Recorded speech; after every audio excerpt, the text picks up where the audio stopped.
तो hello students, जैसा कि हम लोग प्रोनाउन के पहले दो पार्ट्स में प्रोनाउन के डेफिनेशंस के साथ साथ प्रोनाउन के कुछ टाइप्स के बारे में जान चुके हैं। यानी अभी तक हम लोगों ने टोटल 8 टाइप्स के बारे में बात की, that is personal pronoun, possessive pronoun, reflexive pronoun और एम्फेटिक प्रोनाउन। इसके साथ ही demonstrative pronoun, distributive pronoun, indefinite pronoun और रेसिप्रोकल प्रोनाउन। ये 8 टाइप के प्रोनाउंस की हम लोगों ने चर्चा कर ली। इस वीडियो में हम लोग रिलेटिव प्रोनाउन और इंटरोगेटिव प्रोनाउन के बारे में समझेंगे, इसके बारे में अच्छे से समझेंगे और जानेंगे। देन इसके बाद नेक्स्ट वीडियो में हम लोग इसकी प्रैक्टिस करेंगे, ठीक है। तो आइए मैं शुरू करता हूँ रिलेटिव प्रोनाउन के बारे में। सबसे पहले जो पीडीएफ है मैं उसको समझा देता हूँ, देन उसके बाद मैं आपको कुछ एक्स्ट्रा चीजें भी बताऊंगा, ठीक है। चलिए, जैसा कि आप देख सकते हैं हमारा टॉपिक है रिलेटिव प्रोनाउन। क्या होता है रिलेटिव प्रोनाउन? रिलेटिव प्रोनाउन वाक्य में अपने पहले आए हुए नाउन प्रोनाउन के बारे में एक्स्ट्रा इंफॉर्मेशन देता है। देखिए लिखा हुआ है, रिलेटिव प्रोनाउन वाक्य में अपने से पहले प्रयुक्त किसी नाउन या प्रोनाउन। अपने से पहले प्रयुक्त यानी अगर कोई रिलेटिव प्रोनाउन आया हुआ है तो इसके पहले जो नाउन या प्रोनाउन आया है उसके बारे में ये एक्स्ट्रा इंफॉर्मेशन देता है। बदले आकर उस नाउन प्रोनाउन की पुनरावृत्ति को रोकता है और उस नाउन प्रोनाउन के संबंध में अपने से आगे आने वाले शब्द समूहों को जोड़ता है। यहां पर आपको एक चीज मैं बता दूं कि किसी भी प्रोनाउन का यूज किसी नाउन के बदले होता है, ठीक है। यानी रिलेटिव प्रोनाउन भी किसी न किसी नाउन के बदले ही आता है। लेकिन एक काम ये और करता है, ये एक सेंटेंस को दूसरे सेंटेंस से कनेक्ट भी करता है। तो इस प्रकार अगर देखा जाए तो रिलेटिव प्रोनाउन में प्रोनाउन होने के साथ साथ कंजंक्शन के भी गुण होते हैं। लेकिन कंजंक्शन इसे इसलिए नहीं कहा जाता क्योंकि कंजंक्शन में सिर्फ और सिर्फ जोड़ने का गुण होता है, कोई एक्स्ट्रा चीज नहीं करता है, जबकि ये जोड़ने के साथ साथ किसी न किसी नाउन प्रोनाउन को रिप्लेस भी करता है। मैं एक एग्जांपल से समझाने की कोशिश करता हूं। जैसे सपोज करिए मैंने कहा यही वह लड़का है, यही वह लड़का है, एक वाक्य हो गया। इस लड़के ने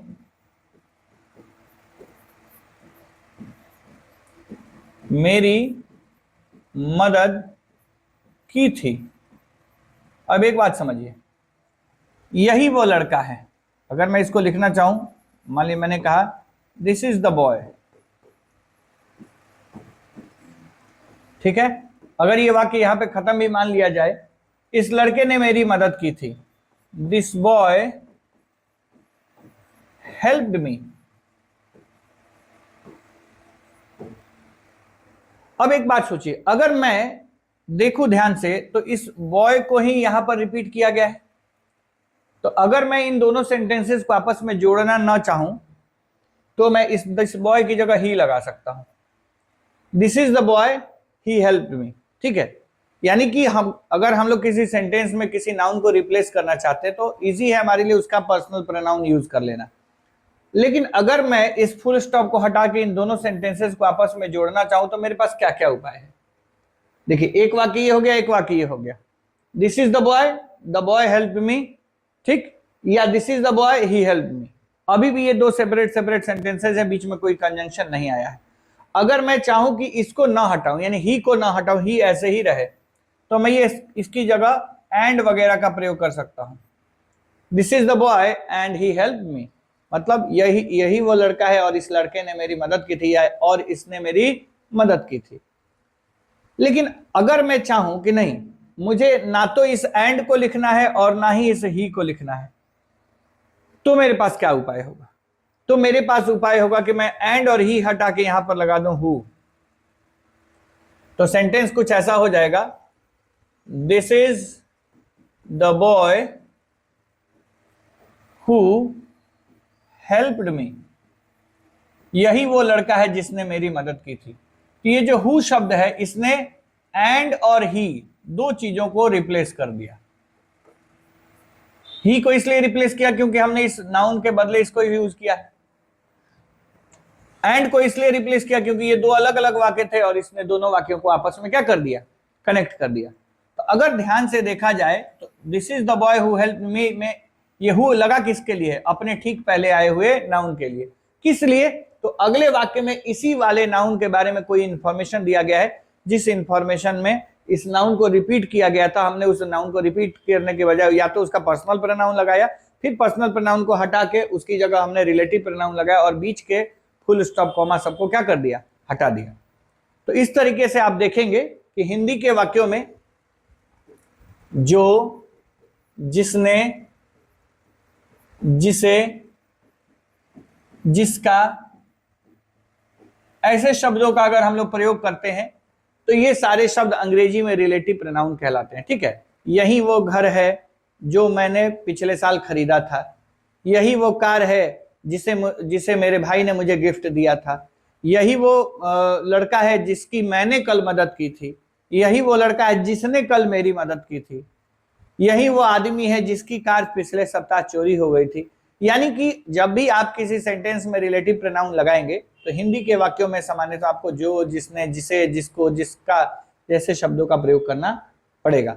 और इंग्लिश में इन्हीं के लिए हम लोग जो रिलेटिव प्रोनाउन लगाते हैं जिसमें who, whom, what, which, whose और दैट का यूज किया जाता है। ठीक है, तो आइए हम लोग पहले पीडीएफ से रिलेटिव प्रोनाउन के बारे में समझते हैं, कुछ बातें और मैं आपको बता दूंगा। देन इसके बाद जब हम लोग डिटेल में पढ़ेंगे एडवांस लेवल में, तब हम लोग इसके बारे में और बातें सीखेंगे।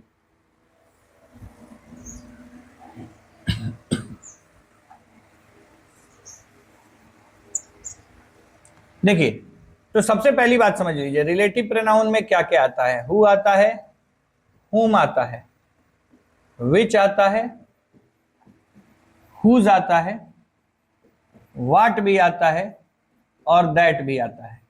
फिलहाल आप इतने रिलेटिव प्रोनाउन के बारे में सीखेंगे जिसमें बेसिकली इन चारों के बारे में और इसके बारे में सीखेंगे। व्हाट के बारे में भी अभी आपको कम सीखने को मिलेगा। व्हाट के अलावा बट और एज भी रिलेटिव प्रोनाउन का काम करते हैं, लेकिन फिलहाल हम लोग बट, एज के बारे में और व्हाट के बारे में नहीं पढ़ेंगे। हम लोग पढ़ेंगे हु, हुम, व्हिच, हुज और दैट के बारे में। ठीक है, तो ये सारे के सारे क्या है, क्वेश्चन वर्ड्स हैं। यहां तक ये सारे क्वेश्चन वर्ड्स हैं। ये आपका क्या है, डेमोन्स्ट्रेटिव प्रोनाउन है। लेकिन इनका देखिए, अगर हु का अर्थ होता है कौन, तो ये इंटेरोगेटिव का काम करता है, मतलब इंटेरोगेटिव प्रोनाउन बनता है। लेकिन यही हु का अर्थ होगा जो, तो ये रिलेटिव प्रोनाउन बन जाएगा। हुम की तरह, हुम का भी अगर वही होगा किसे या किसको, तो ये इंटेरोगेटिव प्रोनाउन होगा। लेकिन वही होगा जिसे या जिससे या जिसको, तो हम लोग इसको रिलेटिव प्रोनाउन कहेंगे।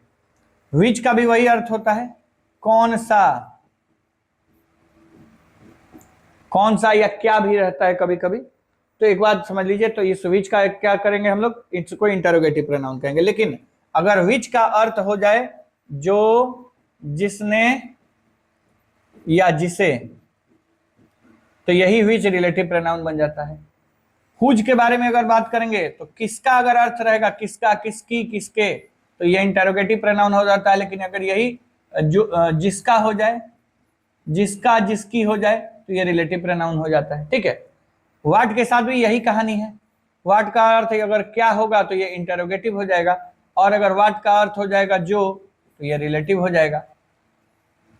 दैट के साथ भी यही कहानी, अगर वह होगा तो डेमोन्स्ट्रेटिव होगा, लेकिन जो, जिसने, जिसे अगर होगा, जो, जिसने, जिसे, तो ये रिलेटिव हो जाएगा।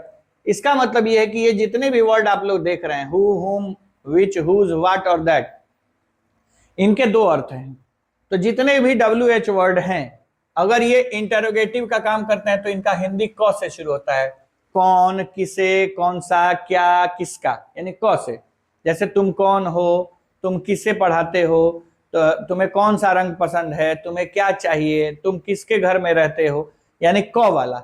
लेकिन वही अगर क की जगह जौ वाला हो जाए, जो, जिसने, जिसे, जिसको, जिससे, जिसका, जिसकी, जो भी, तो ये रिलेटिव हो जाता है। ठीक है, तो ध्यान से देखना है। अगर मैं कहूंगा तुम कहाँ रहते हो, तो सेंटेंस में जो व्हाट यूज होगा वो क्या होगा, सॉरी, जो वेयर होगा वो क्या होगा, वो इंटरोगेटिव वर्ड होगा। लेकिन अगर मैं कहूंगा तुम जहां रहते हो, तब जहां लग गया, कहाँ के जगह जहां हो गया, तो वो क्या हो जाएगा, रिलेटिव वर्ड हो जाएगा।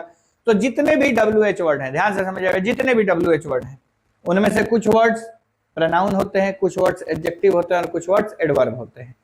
इनमें से जितने भी मतलब एडवर्ब का काम करते हैं वो क्वेश्चन पूछने पर इंटरोगेटिव एडवर्ब और बताने पर रिलेटिव एडवर्ब हो जाते हैं। उसी तरीके से जितने भी शब्द प्रोनाउन का काम करते हैं, क्वेश्चन पूछने पर इंटरोगेटिव प्रोनाउन हो जाते हैं, और बताने वाले सेंटेंस पर जो जिसने जिसे वाले सेंटेंसेस पर वो रिलेटिव प्रोनाउन का काम करते हैं। हाँ, रिलेटिव प्रोनाउन के अलावा जो कुछ ऐसे भी शब्द हैं इंटरोगेटिव में जो एडजेक्टिव का काम करते हैं, लेकिन रिलेटिव एडजेक्टिव नहीं होता है।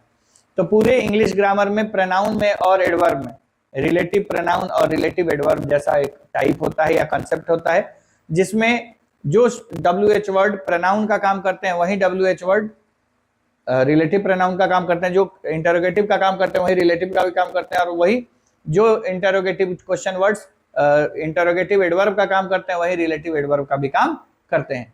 तो आप एक चीज समझिएगा कि ये दो डबल रोल में होते हैं, इसलिए इनको समझने में थोड़ा सा ध्यान रखना पड़ेगा।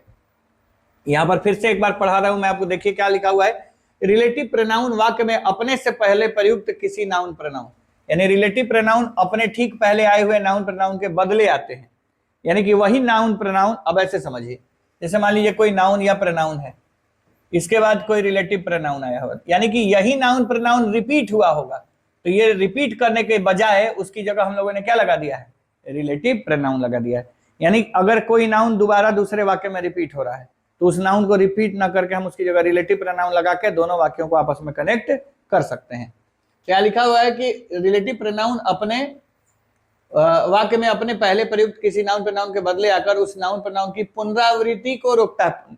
सिंपल सी बात है, प्रोनाउन का काम क्या है, नाउन के रिपीटेशन को रोकना। पुनरावृत्ति मतलब रिपीटेशन को रोकता है, और उस नाउन प्रोनाउन के संबंध में अपने से आगे आने वाले शब्द समूह को जोड़ता है, यानी उसी नाउन प्रोनाउन के बारे में जो भी एक्स्ट्रा बातें बताई गई हैं उसको पिछले वाले वाक्य के साथ क्या करता है, कनेक्ट करता है। तो इस बात को अच्छे से समझ जाइएगा आप लोग। ये जो मैंने क और ज वाला कॉन्सेप्ट बताया, क इंटरोगेटिव के लिए और ज रिलेटिव के लिए, ठीक है। इंटरोगेटिव प्रोनाउन जिस नाउन प्रोनाउन के बाद आते हैं उसी की रिपीटेशन को रोकते हैं और उसके एक बारे में एक्स्ट्रा इंफॉर्मेशन देते हैं। यहाँ पर मैंने आप लोगों को कुछ वर्ड्स बताए, who, whom, which, whose, what और दैट। इनके दो अर्थ हैं। जितने भी अर्थ, एक अर्थ में ये इंटरोगेटिव का काम कर रहे हैं, दूसरे अर्थ में रिलेटिव का काम कर रहे हैं, जबकि दैट एक अर्थ में डेमोन्स्ट्रेटिव का काम कर रहा है, दूसरे वाले अर्थ में रिलेटिव का काम कर रहा है। ठीक है, चलिए आगे बढ़ते हैं। इंग्लिश में भी आप देख सकते हैं क्या लिखा हुआ है, a relative pronoun refers to a noun pronoun going before and relates the said noun pronoun to group of words coming after. यानी कि रिलेटिव प्रोनाउन जो होते हैं इनके बाद भी कुछ सूचना होती है, इनके पहले भी कुछ सूचना होती है। तो पहले जो नाउन प्रोनाउन आए होते हैं इसी के बारे में ये सूचना होती है, और ये रिलेटिव प्रोनाउन इसी को रिपीट होने से रोकता है और इसी के बदले प्रयोग किया जाता है। जैसे मान लीजिए मैंने कहा यह वही कार है। कौन सी कार? जिसे मैंने पिछले साल खरीदा था। अब जरा सोचिए, मतलब यह वही कार है और इसी कार को मैंने पिछले साल खरीदा था, तो इसी कार के बदले हमने क्या लगा दिया है, जिसे, और उसके बारे में एक्स्ट्रा इंफॉर्मेशन क्या है कि मैंने उसे पिछले साल खरीदा था। तो ये जो जिसे शब्द है ये इस कार को रिपीट होने से रुक रहा है, और इसके बारे में जो इंफॉर्मेशन इसमें दिया गया है उसको उसमें से आपस में कनेक्ट कर दे रहा है। इसको इंग्लिश में अगर लिखेंगे तो मैं लिखूंगा ऐसे, this is the car which I bought last year। ठीक है, तो इसका मतलब ये है कि ये जो which है इसने द कार को रिपीट होने से रोका, प्लस इसके बारे में जो इंफॉर्मेशन दिया गया है the car I bought last year उसको कनेक्ट कर दिया है।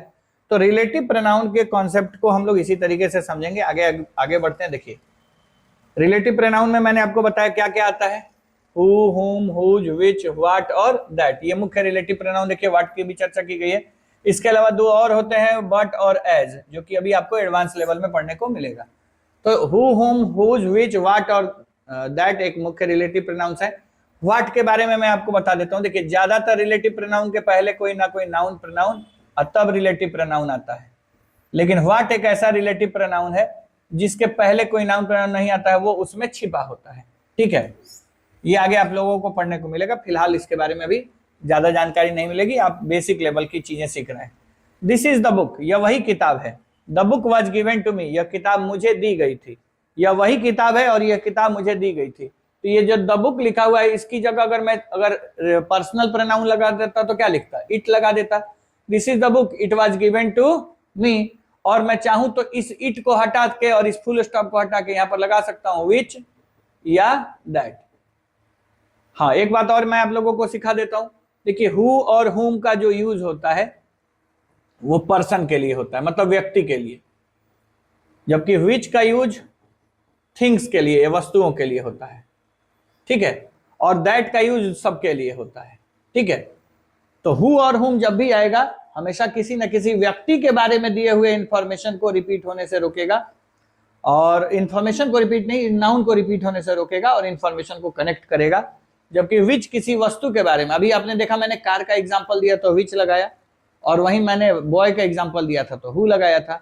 अगर बॉय अगले वाले सेंटेंस में सब्जेक्ट की तरह बिहेव करेगा तो हु लगाएंगे, और अगले वाले सेंटेंस में ऑब्जेक्ट की तरह बिहेव करेगा तो हुम लगाते हैं, ठीक है।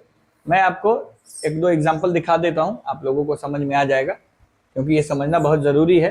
देखिए, अगर मान लीजिए कोई नाउन प्रोनाउन आया हुआ है, ठीक है, इसके बाद कोई रिलेटिव प्रोनाउन आया है, तो अब आपको ये समझना होगा कि ये नाउन प्रोनाउन अगले वाले सेंटेंस में सब्जेक्ट का काम कर रहा है कि ऑब्जेक्ट का काम कर रहा है। अगर ये नाउन प्रोनाउन इस सेंटेंस में सब्जेक्ट का काम करेगा तो हम यहां पर हु लगाएंगे, और यही नाउन प्रोनाउन अगर अगले वाले सेंटेंस में ऑब्जेक्ट का काम करेगा तो यहां पर हुम लगाएंगे। जैसे मान लीजिए मैंने कहा यह वही लड़का है जिसने कल मेरी मदद की थी, तो उस लड़के ने मदद की थी तो लड़का सब्जेक्ट है, तो मैं बोलूंगा this is the boy who helped me yesterday. लेकिन अगर मैं कहूंगा यह वही लड़का है जिसकी कल मैंने मदद की थी, तो लड़के ने मेरी मदद नहीं की थी, मैंने लड़के की मदद की थी, तो मैं बोलूंगा दिस इज द बॉय हुम आई हेल्प्ड यस्टरडे। समझ में आई बात? तो नेक्स्ट सेंटेंस में यह निर्भर करता है कि जो पहले वाले सेंटेंस का नाउन है वो सब्जेक्ट की तरह यूज किया गया है कि ऑब्जेक्ट की तरह। सब्जेक्ट की तरह यूज किया जाता है तो हु लगाते हैं, और ऑब्जेक्ट की तरह यूज किया जाता है तो हुम लगाते हैं। लेकिन यही अगर नाउन प्रोनाउन पर्सन ना हो के थिंग होता, ठीक है, हु और हुम लगाने के लिए इसको पर्सन होना पड़ेगा। लेकिन अगर ये पर्सन के बजाय कोई थिंग हो, मान लीजिए मैंने कहा दिस इज द कार, यह वही कार है that I bought last year या विच आई बॉट लास्ट ईयर, तो यहां पर मैं हु हुम ना लगा के विच या दैट का प्रयोग करूंगा। वैसे दैट का यूज पर्सन के लिए भी होता है, थिंग के लिए भी होता है, लेकिन अगर मुझे दैट नहीं लगाना होता तो पर्सन के लिए हु हुम लगाता और थिंग के लिए विच लगाता, ठीक है। अच्छा, एक बात और समझिएगा कि ये क्वेश्चन वर्ड्स होते हैं, तो क्वेश्चन वर्ड्स हैं लेकिन रिलेटिव का काम करें तो अंतर कैसे पता करेंगे? तो देखिए, किसी भी WH वर्ड का जब हम लोग यूज करते हैं तो उसके बाद हेल्पिंग वर्ब आता है, उसके बाद सब्जेक्ट, मेन वर्ब, इस तरीके की बनावट आपको देखने को मिलती है, जैसा कि मैंने आप लोगों को इंटरोगेटिव सेंटेंस में बताया था। और लास्ट में एक क्वेश्चन मार्क भी देखने को मिलेगा जो इसी WH वर्ड के लिए यूज किया गया होगा। तो यदि WH वर्ड सेंटेंस में इंटरोगेटिव के रूप में यूज किए गए हैं तो सेंटेंस के सबसे शुरू में लिखे जाएंगे, पहली बात, और दूसरी बात उसके साथ लास्ट में क्वेश्चन मार्क लगेगा। लेकिन रिलेटिव प्रोनाउन चूंकि प्रश्न पूछने के लिए नहीं लगते हैं, इसलिए उसका जरूरी नहीं है कि यूज सेंटेंस के शुरू में हो, सामान्यतः उसके पहले कोई ना कोई आपको नाउन प्रोनाउन देखने को मिलेगा, और लास्ट में इसके लिए फुल स्टॉप आएगा। उस WH वर्ड के लिए कोई क्वेश्चन मार्क यूज नहीं होगा, ठीक है। आइए तो देखिए मैं एक बार और क्लियर कर देता हूं। देखिए, WH वर्ड अगर क्वेश्चन का काम कर रहा है तो लास्ट में क्वेश्चन मार्क आएगा, वो भी किसके लिए? इसी के लिए। लेकिन अगर WH वर्ड रिलेटिव प्रोनाउन का काम कर रहा है तो सामान्यतः व्हाट को छोड़ के, व्हाट के साथ उसके पहले नाउन प्रोनाउन नहीं लगता है, तो इसके बाद रिलेटिव प्रोनाउन आएगा, और इस रिलेटिव प्रोनाउन के लिए कोई क्वेश्चन वर्ड नहीं यूज होगा बल्कि फुल स्टॉप यूज होगा, ठीक है। अगर मैं कहूं, देखिए एक एग्जांपल मैं दिखा रहा हूं, हु इज दिस बॉय, यह लड़का कौन है। तो ये हु क्या कर रहा है, इसका अर्थ यहां पर है कौन, और देखिए इसके लिए क्वेश्चन मार्क लगा हुआ है। हु इज दिस बॉय मतलब यह लड़का कौन है। तो जब WH वर्ड आएगा और वो इंटरोगेटिव का काम करेगा तो निश्चित ही उसके लिए लास्ट में आपको क्वेश्चन मार्क देखने को मिलेगा। लेकिन अगर मान लीजिए मैं ऐसा लिखूं, this is the boy who helped me, यही वो लड़का है जिसने कल मेरी मदद की थी, हु हेल्प्ड मी यस्टरडे। तो यहां पर गौर करिए, ये जो द बॉय है नाउन, और नाउन के बाद आया है ये, क्या इसके लिए कोई क्वेश्चन मार्क दिख रहा है आपको? क्या ये सेंटेंस के शुरू में लगा हुआ है? नहीं। तो WH वर्ड अगर क्वेश्चन पूछने के लिए प्रयोग किए जाते हैं तो 99% सेंटेंस के शुरू में लगते हैं। केवल एक सिचुएशन आता है कि उसके पहले प्रीपोजिशन लगा सकते हैं आप, प्रीपोजिशन प्लस WH वर्ड लगा सकते हैं, अबाउट होम, अबाउट विच, ठीक है, फॉर होम, फॉर विच, इस तरीके से हम लोग यूज कर सकते हैं। तो प्रीपोजिशन प्लस WH वर्ड आ सकता है, नहीं तो डायरेक्ट WH वर्ड आ सकता है, और लास्ट में उसके लिए क्वेश्चन मार्क लगेगा। तो यहाँ पर भी हु है और यहाँ पर भी हु है, लेकिन दोनों में अंतर क्या है, ये पूछने के लिए आया हुआ है, इसके लिए क्वेश्चन मार्क लगा, लेकिन ये पूछ नहीं रहा है, ये बता रहा है। इसका अर्थ यहाँ पर क्या है, जिसने, दिस इज द बॉय, जिसने, मतलब this is the boy who help me yesterday, यानी यही वो लड़का है जिसने कल मेरी मदद की थी। तो जब भी रिलेटिव प्रोनाउन यूज करेंगे तो कंफ्यूजन में नहीं पड़ना है। WH वर्ड इंटरोगेटिव होंगे तो पूछेंगे, रिलेटिव होंगे तो बताएंगे, इंटरोगेटिव होंगे तो क्वेश्चन मार्क लेंगे, रिलेटिव होगा तो फुल स्टॉप लेंगे। इंटरोगेटिव होंगे तो सेंटेंस के सबसे शुरू में आएंगे, रिलेटिव होंगे तो किसी न किसी नाउन प्रोनाउन के बाद आएंगे। तो ये अंतर पता करना आपके लिए बहुत आसान है, जरा सा भी मुश्किल नहीं है, ठीक है। आप देख सकते हैं क्या लिखा हुआ है यहाँ, देखिए इस क्वेश्चन में, this is the book that was given to me, यही वो किताब है जो कल मुझे दी गई थी, या जो मुझे दी गई थी, सॉरी। यहाँ दैट एक रिलेटिव प्रोनाउन है जो अपने से पहले आए नाउन यानी बुक को रिपीटेशन करने से रोक रहा है, ठीक है, और उस नाउन के संबंध में आगे आने वाले शब्द समूहों को जोड़ता है। यहाँ पे आप एक ग्रामेटिकल टर्म से परिचित होंगे, एंटीसीडेंट। अच्छा हाँ, देखिए एंटीसीडेंट क्या होता है, तो रिलेटिव प्रोनाउन के ठीक पहले आया हुआ नाउन प्रोनाउन जिसके लिए रिलेटिव प्रोनाउन का प्रयोग किया गया है, उस रिलेटिव प्रोनाउन को, सॉरी, उस नाउन या प्रोनाउन को हम लोग एंटीसीडेंट कहते हैं। जैसे द बॉय हु, तो हु किसके लिए आया है, द बॉय के लिए, तो द बॉय एंटीसीडेंट है और हु यहाँ पर रिलेटिव प्रोनाउन है। तो यहाँ पर आप एक बात समझ लीजिए, जैसे मैंने कहा this is the book that was given to me, तो ये जो दैट किसके लिए लगा हुआ है, द बुक के लिए, ये आपका एंटीसीडेंट है, ठीक है। तो एंटीसीडेंट का मतलब क्या होता है, एंटीसीडेंट वह नाउन प्रोनाउन है जो रिलेटिव प्रोनाउन के पहले प्रयुक्त होता है, और ऊपर दिए वाक्य में दैट का एंटीसीडेंट क्या है, बुक है, ठीक है। अब देखिए यहाँ पर कुछ एग्जांपल्स दिए गए हैं जिसमें हु, व्हिच, हुम, हुज और दैट को as a relative pronoun use किया गया। मैंने पहले ही बताया कि यहाँ पर व्हाट के बारे में नहीं बताया, लेकिन मैं आपको बताऊंगा, ठीक है। पीडीएफ में वो नहीं होगा, लेकिन मैं आप लोगों को बताऊंगा। चलिए आइए ध्यान देते हैं क्या लिखा हुआ है, the boy who, the chairs which, this is the boy whom, the house whose, take anything that, और here is the book that. आप एक बात समझ लीजिए, ये दैट जो है बुक के लिए, ये दैट एनीथिंग के लिए, ये हुज द हाउस के लिए, और हुम द बॉय के लिए, विच चेयर्स के लिए, और ये हु द बॉय के लिए प्रयोग किया गया है एज अ रिलेटिव प्रोनाउन। आप उसका देख लीजिए, जो लड़का, जो कुर्सियां, जिसकी, जिस घर, जो, और यहां पर जिसे, तो जो वाला सेंटेंस है, ठीक है। देखिए जो लड़का खेल रहा है वह मेरा दोस्त है, the boy who is playing is my friend, यहां पर हु द बॉय के लिए यूज किया गया है, ठीक है। अगर आप इसको टुकड़े में तोड़ के देखना चाहें तो आप ऐसे लिख सकते हैं, the boy is my friend, the boy is my friend, the boy is playing, ठीक है। The boy is my friend, वो लड़का मेरा दोस्त है, वो लड़का खेल रहा है। अब इन दोनों वाक्यों को आपस में जोड़ा गया है कि जो लड़का खेल रहा है वो मेरा दोस्त है, the boy who is playing is my friend. अब यहां देखिए, the chairs which are broken are of no use, जो कुर्सियां टूटी हुई हैं वो उपयोग के लायक नहीं है। तो कुर्सियां उपयोग के लायक नहीं है, कौन सी कुर्सियां, जो कुर्सियां टूटी हुई हैं। तो यहां पर इसीलिए लिखा गया है जो कुर्सियां टूटी हैं वो उपयोग के लायक नहीं है, या वो उपयोगी नहीं है। अगर आप इसको टुकड़े में लिखना चाहें तो ऐसे लिख सकते हैं, the chairs are of no use, the chairs are of no use, कौन सी chairs, the chairs are broken, कुर्सियां टूटी हुई हैं और वो कुर्सियां किसी काम की नहीं है। तो जो कुर्सियां टूटी हुई हैं वो किसी काम की नहीं है। द चेयर्स दैट आर या which are broken are of no use, वो कुर्सियां जो टूटी हुई हैं वो किसी काम के लायक नहीं है।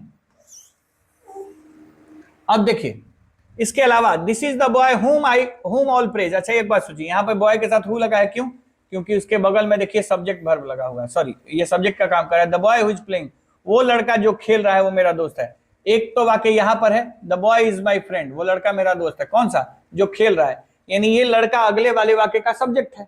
लेकिन यहां पर देखिए, this is the boy home all praise, सभी लोग उसकी प्रशंसा करते हैं, यानी ये सभी लोग सब्जेक्ट है और प्रेज वर्ब है। तो ये होम जो है वो इसलिए लगा है क्योंकि ये जो नाउन है वो अगले वाले सेंटेंस का क्या है, ऑब्जेक्ट है। आप इसको ऐसे लिख सकते थे, this is the boy all praise him, आप इसको ऐसे लिख सकते हैं, देखिए this is the boy all praise the boy या फिर हिम।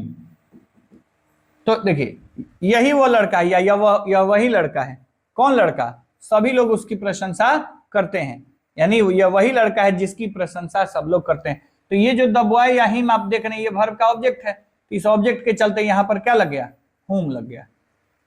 और यही अगर सब्जेक्ट होता तो यहां पर क्या लग जाता, फुल स्टॉप हटा के हु लगा देते और इसको यहां से गायब कर देते। तो सेंटेंस में उस नाउन प्रोनाउन को गायब कर देना है जिसके लिए रिलेटिव प्रोनाउन लगाना है, और उसकी जगह पर रिलेटिव प्रोनाउन और पहले वाले वाक्य में उसी नाउन के ठीक बगल में कर देना है। ठीक है, तो ये देखिए यही बॉय यहां पर रिपीट हुआ, तो हमने यहां से इसको हटा दिया और फुल स्टॉप हटा के इसी नाउन के बदले हमने होम लगा दिया, तो रिलेटिव प्रोनाउन हो गया। चलिए आगे बढ़ते हैं। तो आप यहां देख सकते हैं कि हु और होम व्यक्ति के लिए लगा है, जबकि व्हिच वस्तु के लिए लगा है। दैट देखिए यहाँ पे वस्तु के साथ भी आया है, व्यक्ति के साथ भी आ सकता है। हुज का प्रयोग जब भी होता है, तो हुज का प्रयोग जिस नाउन के पहले होता है उसके लिए तो आता ही आता है, लेकिन हुज के बगल में भी एक नाउन लगता है। क्यों? क्योंकि एक पॉजेसिव है, और पॉजेसिव जब भी आएगा तो उसके बगल में बताना है कि वो किस चीज से संबंध जोड़ रहा है। जैसे ये देखिए, the house whose walls are white is mine, वह घर जिसकी दीवारें उजली हैं वह घर मेरा है। तो द हाउस इज माइन, घर मेरा है। कौन सा घर? जिसकी दीवारें उजली हैं। घर उजला नहीं है, ये नहीं बताया जा रहा कि घर उजला है, ये बताया जा रहा है घर की दीवारें उजली हैं, इसलिए यहां पर पॉजेसिव लगाया गया। तो जब भी जिसका जिसकी का प्रयोग होगा तो हुज लगाएंगे, और हुज के बगल में कोई ना कोई नाउन जरूर आया रहेगा। ठीक है, तो हुज, ये देखिए ये रिलेटिव प्रोनाउन इस नाउन के लिए है, यानी ये इसका एंटीसीडेंट है, और ये इसके बगल वाला नाउन है जो ये बता रहा है कि पोजीशन किस चीज से जोड़ के दिखाया गया है। अब बात करते हैं आगे। विच शब्द का प्रयोग व्यक्तियों या वस्तुओं की सही संख्या के बारे में किसी से पूछने, चुनने या निर्णय करने के लिए होता है। अगर आप विच का प्रयोग करना चाहते हैं तो संख्या वगैरह जानने के लिए आप, या उसकी पसंद नापसंद जानने के लिए व्यक्ति के लिए भी कर सकते हैं, लेकिन रिलेटिव प्रोनाउन के रूप में विच का प्रयोग व्यक्ति के लिए नहीं कर सकते हैं, हमेशा वस्तु के लिए करते हैं। ठीक है, तो देखिए यहां लिखा, विच शब्द का प्रयोग व्यक्तियों या वस्तुओं की सही संख्या के बारे में किसी से पूछने, चुनने या निर्णय करने के लिए होता है। आगे बढ़ते हैं। दूसरा क्या दिया हुआ है, हु, व्हिच, हुम, हुज और व्हाट का प्रयोग प्रश्न के लिए भी होता है। इस स्थिति में ये प्रोनाउन के रूप में इंटरोगेटिव प्रोनाउन कहलाते हैं। ठीक है, तो जब इन WH वर्ड का यूज हम लोग सेंटेंस के शुरू में करें, प्रश्न पूछने के लिए करें, और लास्ट में क्वेश्चन मार्क लगाएं, तो ये सेंटेंस में क्या काम करेंगे, इंटरोगेटिव प्रोनाउन का। दूसरी बात, इनका हिंदी अब क से शुरू होगा, कौन, किसने, किसे, क्या, जबकि रिलेटिव प्रोनाउन में ज से शुरू होता है, जो, जिसने, जिसका, जिससे। अब बात करते हैं इंटरोगेटिव प्रोनाउन की। तो इंटरोगेटिव का मतलब क्या होता है? इंटरोगेटिव मतलब होता है प्रश्नवाचक, यानी वो शब्द जो प्रश्न पूछने के लिए प्रयोग किए जाएंगे वो प्रश्नवाचक कहलाएंगे। अब प्रश्नवाचक शब्द तीन तरीके के होते हैं, एक प्रोनाउन, एक एडजेक्टिव और एक एडवर्ब। अगर आपके प्रश्न का उत्तर कोई नाउन या प्रोनाउन है तो आपका प्रश्न सूचक शब्द भी प्रोनाउन है। अगर आपके प्रश्न का उत्तर एडजेक्टिव है तो आपका प्रश्न सूचक शब्द भी एडजेक्टिव है। और यदि आपका क्वेश्चन वर्ड एडवर्ब है, सॉरी, अगर आपके क्वेश्चन वर्ड का आंसर एडवर्ब है तो आपका क्वेश्चन वर्ड भी एडवर्ब है। आइए एक एग्जांपल से दिखाते हैं, फिर उसके बाद आगे बढ़ेंगे। देखिए मैं आपके सामने कुछ एग्जांपल्स लिखता हूं। मान लीजिए मैंने लिखा, व्हाट इज दिस, यह क्या है? मैंने कहा पेन, यह कलम है। मैंने कहा व्हाट कलर इज दिस, यह कौन से रंग का है? मैंने कहा रेड। अब जरा गौर करिए, ये आपका आंसर क्या है, नाउन, ये आंसर क्या है, एडजेक्टिव। तो जब इसका आंसर नाउन या प्रोनाउन होगा तो ये प्रोनाउन कहलाएगा, और इसका आंसर अगर एडजेक्टिव होगा तो ये खुद ही एडजेक्टिव कहलाएगा, और प्रश्नवाचक है इसलिए इंटरोगेटिव प्रोनाउन और इंटरोगेटिव एडजेक्टिव कहलाएगा। अगर यही मैं कहता वेयर इज ही, वह कहां है, वेयर इज ही, तो मैंने कहा एट होम, वो घर पर है। अब जरा गौर करिए, ये क्या बता रहा है? प्लेस बता रहा है ना। प्लेस बताने वाले शब्द क्या होते हैं? एडवर्ब होते हैं। प्लेस बताने वाले शब्द एडवर्ब होते हैं। अब इसका मतलब कि ये भी क्या है? एडवर्ब है। तो जो आंसर मिलेगा उस आंसर का parts of speech he question word का पार्ट्स ऑफ स्पीच होता है। एडवर्ब अगर आंसर मिलेगा तो question word adverb, adjective answer मिलेगा तो क्वेश्चन वर्ड एडजेक्टिव, और नाउन या प्रोनाउन आंसर मिलेगा तो क्वेश्चन वर्ड प्रोनाउन कहलाएगा। और क्वेश्चन वर्ड का मतलब इंटरोगेटिव।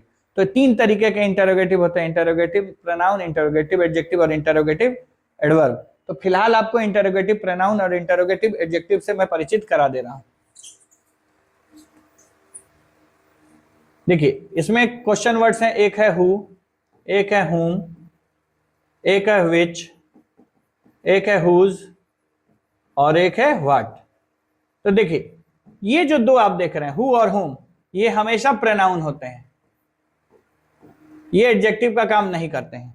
who और whom हमेशा इंटरोगेटिव प्रोनाउन और रिलेटिव प्रोनाउन की तरह यूज किए जाएंगे, ठीक है, लेकिन इंटरोगेटिव एडजेक्टिव के रूप में यूज नहीं किए जाएंगे। लेकिन ये जो तीन देख रहे हैं which, whose और what, अगर ये अकेले आते हैं तो प्रोनाउन का काम करते हैं, और अगर इसके साथ कोई नाउन लग जाए तो एडजेक्टिव का काम करते हैं।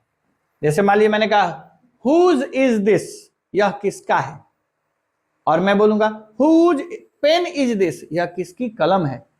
समझ में आई बात? तो हुज के साथ एक बार मैंने नाउन नहीं लगाया तो इंटरोगेटिव प्रोनाउन कहलाया, लेकिन हुज के साथ मैंने जैसे ही नाउन लगाया whose book is this, whose pen is this, तो ये हुज क्या बन गया? एडजेक्टिव। मैंने कहा व्हाट डू यू वांट, तो व्हाट प्रोनाउन है, लेकिन मैंने कहा what colour do you want, तो व्हाट एडजेक्टिव हो गया, ठीक है।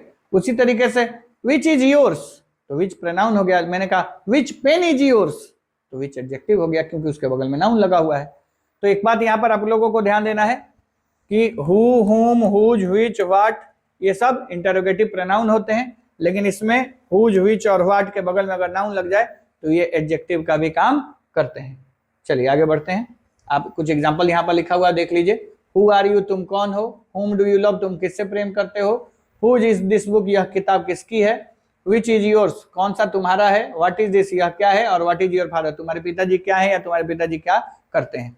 इन सब में क्वेश्चन मार्क लगा है इन WH वर्ड्स के लिए। तो जब भी WH वर्ड्स क्वेश्चन पूछने के लिए प्रयोग किए जाएंगे तो इनके साथ क्वेश्चन मार्क लगेगा ही लगेगा। यहां पर एक बात और मैं आप लोगों को सिखा दूं कि WH वर्ड के बारे में आपने दो बातें समझी, क्या कि वो या तो इंटरोगेटिव होते हैं या तो रिलेटिव होते हैं। इंटरोगेटिव होंगे तो क्या बनेंगे? इंटरोगेटिव प्रोनाउन, इंटरोगेटिव एडजेक्टिव और इंटरोगेटिव एडवर्ब। रिलेटिव होंगे तो क्या बनेंगे? रिलेटिव प्रोनाउन नहीं तो रिलेटिव एडवर्ब, रिलेटिव एडजेक्टिव नहीं होता है। इसके अलावा WH वर्ड जो होते हैं वो कंजंक्शन का भी काम करते हैं। रिलेटिव प्रोनाउन में भी कंजंक्शन का गुण होता है, लेकिन वो किसी नाउन या प्रोनाउन को रिप्लेस करके आता है, इसलिए प्रोनाउन कहलाता है। लेकिन एडवर्ब जब बनेगा तब वो किसी को रिप्लेस नहीं करेगा, ठीक है। जैसे I know that he is ill, मुझे पता है कि वह बीमार है। अब मैं दैट का ही एग्जांपल आप लोगों को देता हूं, चलिए आइए। दैट के तीन अर्थ, एक अर्थ वह, एक अर्थ जो या जिसने, और एक अर्थ होता है कि। तो जब वह होता है तो ये क्या बन सकता है? जब वह होता है तो ये डेमोन्स्ट्रेटिव प्रोनाउन बन सकता है, नहीं तो डेमोन्स्ट्रेटिव एडजेक्टिव हो सकता है, ठीक। प्रोनाउन कब होगा? जब अकेले आएगा, और जब नाउन रहेगा साथ में तो एडजेक्टिव हो जाएगा। जो रहेगा तो रिलेटिव प्रोनाउन हो जाएगा, और की रहेगा तो कंजंक्शन हो जाएगा। फिर से समझिए, दैट का अर्थ अगर वह होगा तो ये डेमोन्स्ट्रेटिव प्रोनाउन, डेमोन्स्ट्रेटिव एडजेक्टिव दोनों हो सकता है। दैट का अर्थ जो, जिसने, जिसे होगा तो रिलेटिव प्रोनाउन, और दैट का अर्थ की होगा तो कंजंक्शन। तो इस सिचुएशन में यह इशारा करने के लिए प्रयोग किया जाता है। इस सिचुएशन में यह किसी नाउन को रिप्लेस करके उसकी जगह पर आता है और उस नाउन के बारे में एक्स्ट्रा इंफॉर्मेशन कनेक्ट करता है। इस सिचुएशन में सिर्फ और सिर्फ जोड़ता है। जैसे मान लीजिए मैंने कहा I know that he is ill, मुझे पता है कि वह बीमार है। तो ये दैट कुछ नहीं कर रहा, ये दो वाक्यों को आपस में जोड़ रहा है। बेसिकली यहां से यहां तक एक नाउन क्लॉज है। क्या है? Noun clause. मैं जानता हूं, मैं क्या जानता हूं कि वो बीमार है, तो नो का ऑब्जेक्ट है ये। अगर आप इसको थोड़ा डिटेल में पढ़िएगा तो ये नो का ऑब्जेक्ट है, और इस ऑब्जेक्ट में दैट क्लॉज यूज किया गया। तो दैट क्लॉज में दैट कंजंक्शन है और ये उसका सबऑर्डिनेट क्लॉज है। समझ में आई बात? तो मेन वाक्य ये है आई नो, और ये उसका सबऑर्डिनेट क्लॉज है, और ये subordinate clause main clause say that के सहारे जुड़ा हुआ है, तो दैट यहाँ पर कंजंक्शन का काम कर रहा है। ठीक है, तो जब आप केवल कनेक्ट करते हैं तो कंजंक्शन होते हैं, ठीक है, रिलेट करते हैं तो रिलेटिव होते हैं, क्वेश्चन पूछते हैं तो इंटरोगेटिव होते हैं, डेमोन्स्ट्रेट करते हैं तो डेमोन्स्ट्रेटिव होते हैं, अकेले आते हैं तो प्रोनाउन होते हैं, नाउन के साथ आते हैं तो एडजेक्टिव होते हैं, टाइम प्लेस बताते हैं तो एडवर्ब होते हैं। तो ये निर्भर करता है कि आप क्या काम करने के लिए आए हैं, उस आधार पर आपका नाम और आपका पार्ट्स ऑफ स्पीच तय किया जाता है। ठीक है, अब आ जाइए आगे, क्या लिखा हुआ पढ़िए। इन 5 शब्दों में हुज, व्हिच और व्हाट 3 ऐसे शब्द हैं जिनके बाद अगर किसी नाउन का प्रयोग हो तो ये एडजेक्टिव का काम करते हैं। ठीक है, तो हुज, व्हिच और व्हाट इंटरोगेटिव एडजेक्टिव का भी काम करते हैं। मैंने ऑलरेडी आप लोगों को बताया, आप देख सकते हैं। हुज बुक इज दिस, अगर यहां पर बुक नहीं होता, हुज इज दिस होता, यह किसका है, तो हुज प्रोनाउन कहलाता। लेकिन अभी क्या है इसमें, हुज बुक इज दिस, यानी इसके बगल में एक नाउन लग गया है, यह किसकी किताब है, तो यह एडजेक्टिव बन गया। अब मान लीजिए विच क्लास, तो क्लास यहाँ पर नाउन है, इसके बगल में लग गया। व्हाट कलर, व्हाट के बगल में नाउन लग गया। तो जैसे ही इनके बगल में नाउन लग जाएगा, ये इंटरोगेटिव ये प्रोनाउन की जगह एडजेक्टिव की कैटेगरी में चले जाएंगे और प्रश्न पूछने के लिए प्रयोग किए गए हैं, इसलिए इंटरोगेटिव एडजेक्टिव की कैटेगरी में यूज किए जाएंगे या कहलाएंगे। ठीक है, अब यहाँ पर एक नोट दिया गया है, आप देख लीजिए, क्योंकि ये चीज प्रोनाउन आपका यहीं पे समाप्त होगा और इसके बाद एक मतलब मैं वीडियो बनाऊंगा जिसमें मैं सारे टाइप के प्रोनाउंस की प्रैक्टिस करा दूंगा। ठीक है, देखिए, हु, हुम, हुज, व्हिच और व्हाट का प्रयोग रिलेटिव प्रोनाउन के रूप में भी होता है। हुज, व्हिच, व्हाट का प्रयोग इंटरोगेटिव एडजेक्टिव के रूप में भी होता है और हम लोग रिलेटिव प्रोनाउन में ऑलरेडी इसके बारे में पढ़ चुके हैं। ठीक है, तो आज हम लोगों ने पढ़ा इंटरोगेटिव प्रोनाउन और रिलेटिव प्रोनाउन। इंटरोगेटिव प्रोनाउन के ही सारे शब्द रिलेटिव प्रोनाउन का भी काम करते हैं। कब, जब इंटरोगेटिव प्रोनाउन सेंटेंस के बीच में आए, किसी नाउन प्रोनाउन के लिए यूज किया गया हो, नाउन प्रोनाउन को रिप्लेस करके आया हो और उस क्वेश्चन वर्ड के लिए कोई भी क्वेश्चन मार्क का प्रयोग न किया गया हो, तो वो रिलेटिव कहलाता है। ठीक है, और अगर कोई रिलेटिव प्रोनाउन सेंटेंस के शुरू में आ जाए, प्रश्न पूछने के लिए आ जाए और लास्ट में क्वेश्चन मार्क लग जाए, तो वो रिलेटिव प्रोनाउन न रह के क्या बन जाता है, इंटरोगेटिव बन जाता है। और वही किसी इंटरोगेटिव प्रोनाउन के ठीक आगे एक नाउन लग जाए उसके बाद और वो प्रश्न पूछने के लिए काम करे, तो वो इंटरोगेटिव एडजेक्टिव बन जाता है। तो वही शब्द रिलेटिव प्रोनाउन भी है, इंटरोगेटिव प्रोनाउन भी है, इंटरोगेटिव एडजेक्टिव भी है, ये उसके यूज पर निर्भर करता है। तो उम्मीद करते हैं आपको प्रोनाउन समझ में आया होगा। इसके बाद एक वीडियो में मैं आप लोगों को अच्छे से प्रैक्टिस करा दूंगा, तो नाउन और प्रोनाउन के बेसिक्स को हम लोग कंप्लीट कर लेंगे। फिर उसके बाद हम लोग चलेंगे एडजेक्टिव की तरफ और इस तरीके से पूरा पार्ट्स ऑफ स्पीच में आपको पढ़ाऊंगा। पूरा पार्ट्स ऑफ स्पीच पढ़ाने के बाद मैं आपको हर वर्ड के पार्ट्स ऑफ स्पीच को पहचानने के लिए कुछ वीडियोस बनाऊंगा ताकि आपकी अच्छे से प्रैक्टिस हो जाए। तब हम लोग उसके बाद आगे के टॉपिक पर चलेंगे। ठीक है, तो आज के लिए इतना ही। Thank you.